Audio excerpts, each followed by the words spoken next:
Hello viewers, welcome to my video lecture.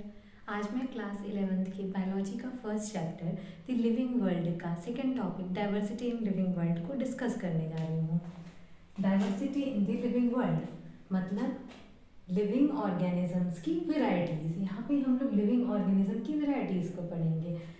अब diversity को हम लोग समझते हैं कुछ एग्जांपल्स लेके। अगर हम लोग अपने चारों तरफ ही ऑब्जर्व करें तो हम लोग देखेंगे कि लिविंग ऑर्गेनिज्म की कितनी वेराइटीज़ पाई जाती हैं। अगर हम लोग अपने केवल चारों तरफ देख लें तो हमको डिफरेंट तरह के प्लांट स्पीसीज, एनिमल स्पीसीज और भी अलग तरह के ऑर्गेनिजम्स जो कि हमको नाइकेड आई से नहीं दिखाई देते हैं पर फिर भी वो हमारे चारों तरफ प्रेजेंट हैं। तो हम लोगों ने देखा कि केवल हमारे ही चारों तरफ इतने डिफरेंट तरह के लिविंग ऑर्गेनिज्म प्रेजेंट है, यानी कि हमारे चारों तरफ ही इतनी डाइवर्सिटी है।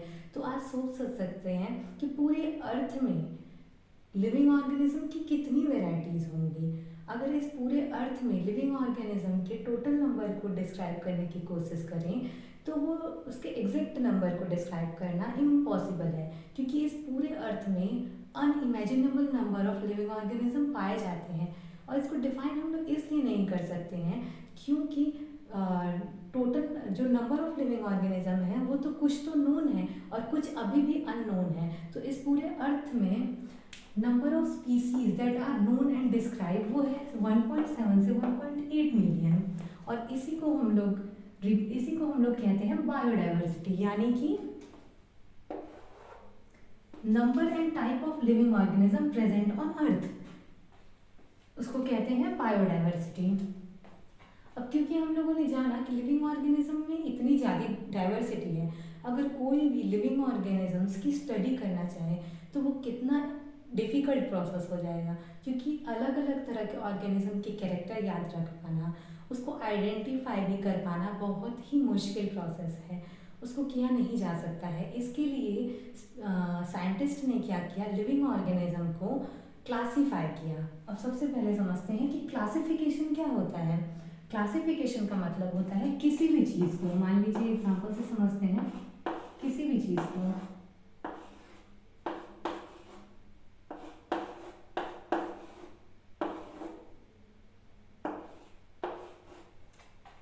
चीज़ को उनके ऑब्जर्वेबल कैरेक्टर के हिसाब से देख करके सेम तरह के चीज़ों को ग्रुप्स में डिवाइड करने की प्रोसेस को कहते हैं क्लासिफिकेशन।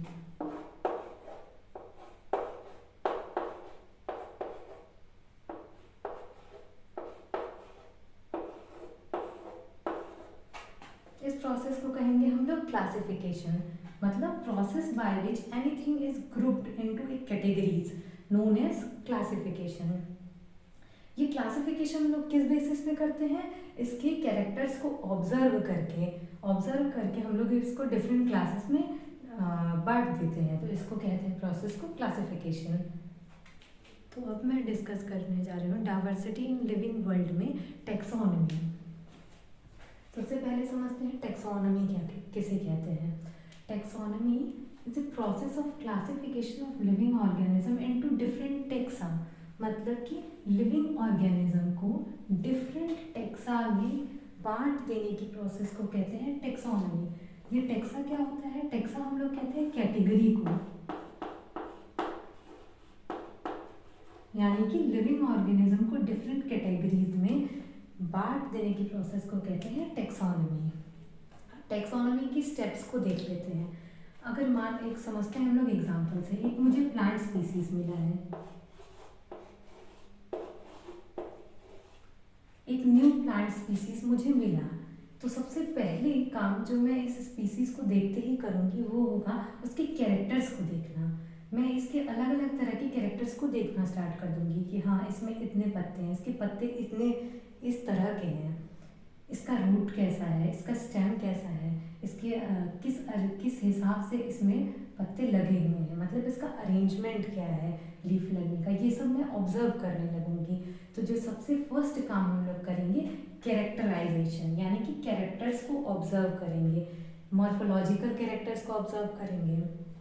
अब जो उसके बाद इस न्यू प्लांट की कैरेक्टर्स को ऑब्जर्व करने के बाद मैं ये कोशिश करूँगी समझने का कि ये न्यू स्पीसीज़ है कि ये ओल्ड ही स्पीसीज़ है, ये जानने की कोशिश करूँगी। तो इसको कहते हैं आइडेंटिफिकेशन, यानी आइडेंटिफिकेशन हम लोग करते कैसे हैं, क्योंकि मैंने इंट्रोडक्टरी वीडियो में पहले ही बता चुकी हूँ कि जो टैक्सोनॉमिकल एड्स होते हैं उसी की हेल्प से हम लोग आइडेंटिफिकेशन करते हैं। तो हम लोग पहचानेंगे कि वाकई में ये न्यू स्पीसीज़ है कि नहीं है। उसके बाद आइडेंटिफिकेशन के बाद हम लोग देखेंगे कि ये, जैसे कि मैंने बताया कि लिविंग ऑर्गेनिज्म को डिफरेंट ग्रुप्स में कैटेगराइज कर दिया गया है। तो इस न्यू प्लांट के कैरेक्टर्स जिस ग्रुप के साथ सबसे ज़्यादा मैच करेंगे उसके अंदर मैं उसे रख दूंगी, यानी कि थर्ड स्टेप हो जाएगा क्लासिफिकेशन। अब रखने के बाद किसी एक ग्रुप में जिससे उसके कैरेक्टर सबसे ज़्यादा मैच हो रहे हैं उसमें रखने के बाद लास्ट में जो प्रोसेस हम लोग करेंगे वो होगा उस प्लांट का नाम देना। उसको कहते हैं नॉमेनक्लेचर, यानी कि सिस्टम ऑफ नेमिंग को कहते हैं नॉमेनक्लेचर। जो ये नाम होता है जो लिविंग ऑर्गेनिजम्स को दिया जाता है वो भी दो तरह का हो सकता है। First common name and second scientific name. Common name मतलब क्या? कॉमन नेम मतलब वो नेम जो किसी ऑर्गेनिज्म को वहाँ के रहने वाले लोकल लोग देते हैं उसे कहते हैं कॉमन नेम। इसीलिए इसको कहते हैं लोकल नेम, क्योंकि वहाँ के लोकल पीपल्स इस नेम को देते हैं। और क्योंकि ये प्लेस टू प्लेस चेंज होता है, एग्जाम्पल से समझते हैं। मान लीजिए हम लोग हाउस पैरो का एग्जाम्पल लेते हैं। हाउस पैरो को इंडिया में हम लोग कहते हैं गौरैया, पर अदर कंट्रीज़ में उसको अलग अलग नाम से जानते हैं। तो उसे कहें तो वो नेम जो कि प्लेस टू प्लेस चेंज हो और किसी पर्टिकुलर एरिया में वहाँ के लोग देते हैं उसको कहते हैं कॉमन नेम।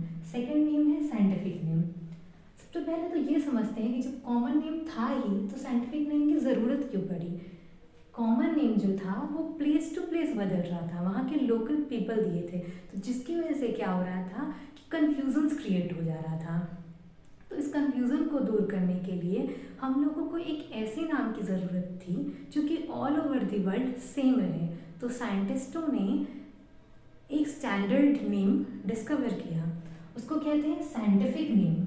इसको दिया था साइंटिस्टों ने, गिवन बाय साइंटिस्ट। और ये साइंटिफिक नेम है वो ऐसे ही किसी ऑर्गेनिज्म को नहीं दिया जाता है।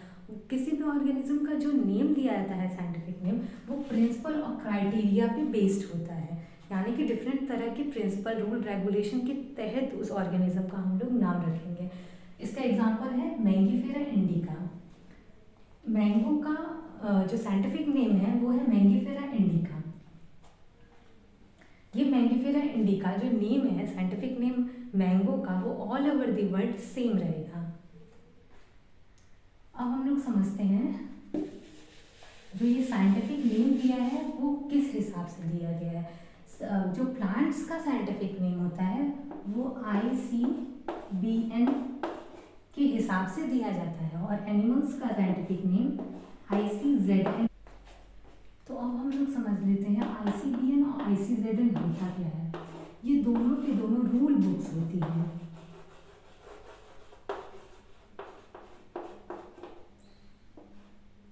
ICBN का फुल फॉर्म होता है international code of botanical nomenclature, यानी कि इस बुक के हेल्प से हम लोग प्लांट्स को नेम देते हैं।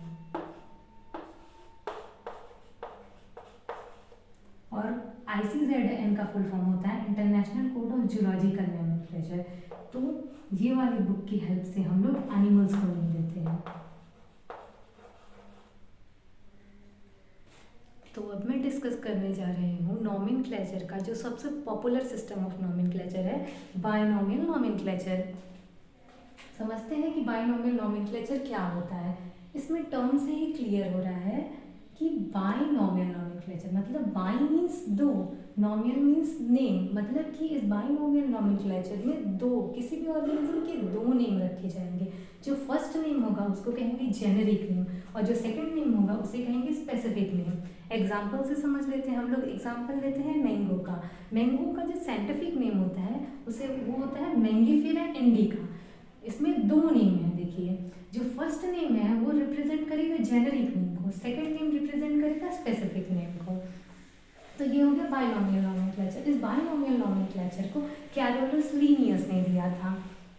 तो ये हो गया बायनॉमियल नॉमेनक्लेचर। अब हम लोग ये समझते हैं कि किसी भी ऑर्गेनिज्म का जब बाइनोमियल नोमेनक्लेचर से हम लोग नाम रखते हैं तो उसमें कौन से रूल्स रेगुलेशंस फॉलो किए जाते हैं। जो फर्स्ट रूल है, ये पहले ही बता चुकी हूँ कि इसमें 2 वर्ड्स होंगे।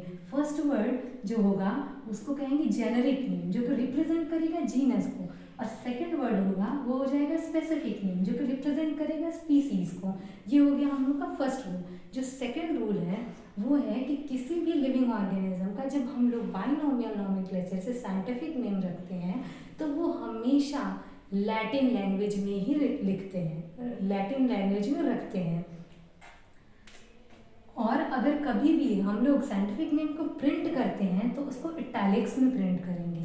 ये हो जाएगा सेकेंड रूल। जो थर्ड रूल हो जाएगा वो हो जाएगा कि अगर हम लोग इस साइंटिफिक नेम को कभी भी हाथ से लिखने जाएंगे हैंड राइटिंग में, तो दोनों नेम्स को हम लोग सेपरेटली अंडरलाइन करेंगे। Means both words in the name when hand written are underline separately.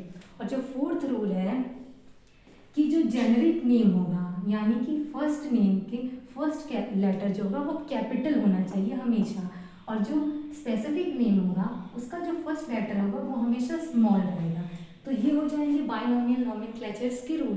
अब हम लोग समझ लेते हैं सिस्टमैटिक्स। जो सिस्टमैटिक्स वर्ड है उसको सबसे पहले कैरोलस लीनियस ने दिया था, और इसका यूज़ किया था उन्होंने अपनी बुक सिस्टेमा नेचुरी में। सिस्टमैटिक्स जो है वो एक लैटिन लैंग्वेज से डिराइव है। टर्म सिस्टमैटिक्स जो टर्म है derive from A Latin word जिसका मतलब होता है सिस्टेमा। सिस्टेमा का मीनिंग होता है, लैटिन वर्ड सिस्टेमा से डिराइव है जिसका मतलब होता है सिस्टमैटिक अरेंजमेंट ऑफ ऑर्गेनिज्म।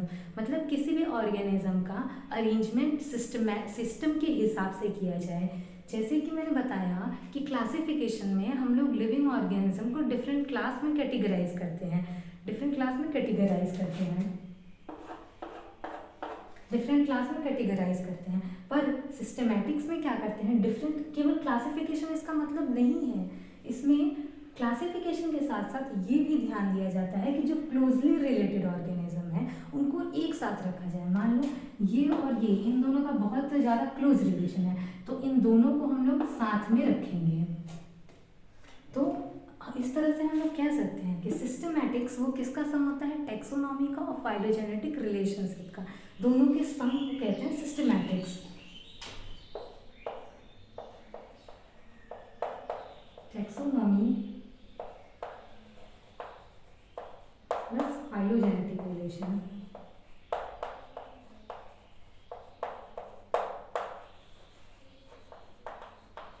यानी कि systematics is the sum of taxonomy and phylogenetic relationship. अगर मेरा ये डिस्क्रिप्शन आपके लिए हेल्पफुल रहा हो तो प्लीज़ इसे लाइक करें, शेयर करें और सब्सक्राइब करें। Thank you.